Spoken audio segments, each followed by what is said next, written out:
At AACR this year, we are showcasing our ex vivo platform, which is part of our preclinical toolbox, which allows us to profile drug response in the lab.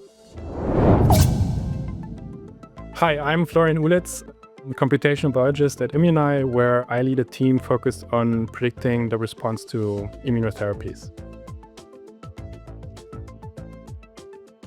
Drug development is extremely inefficient, especially in oncology. It's only like 5 to 10% of drugs that make it all the way from phase 1 to approval. And that's often because we don't fully understand how the drug actually works at the cellular level.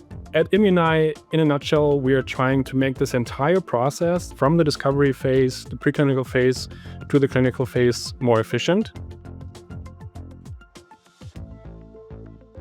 If you want to make drug development more efficient, it's important that you match the right treatment with the right patient, and also making sure that you are actually targeting the right cells.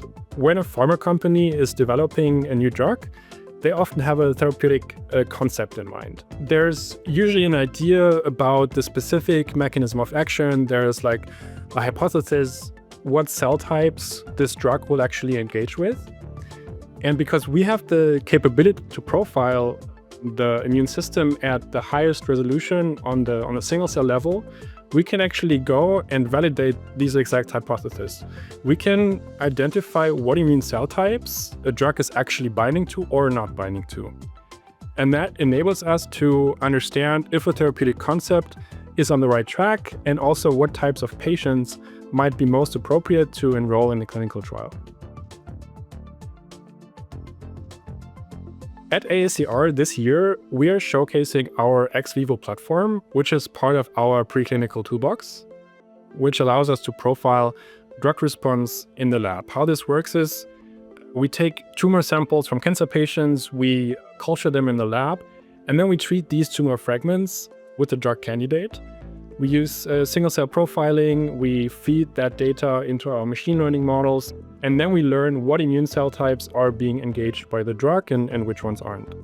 And this allows us to validate if the drug is hitting the exactly intended targets and also sparing the ones that it shouldn't hit before moving on into clinical trials. And now comes the best part. We can hook up our experimental platform with our single-cell database called AMICA, which we believe is the world's largest single-cell database of the immune system. It's now close to 100 million cells from thousands of studies, and it's also fully harmonized. So we can now take the cells that bind to the drug in the dish and map them back into AMICA, which allows us to identify the indications where you have a lot of these cells, or we can recommend patient populations which have a compatible composition for this exact treatment. So ultimately, this approach enables our collaboration partners to gain a deep mechanistic understanding of their drugs, which they can then use to design better clinical trials and make sure that they can help as many patients as possible.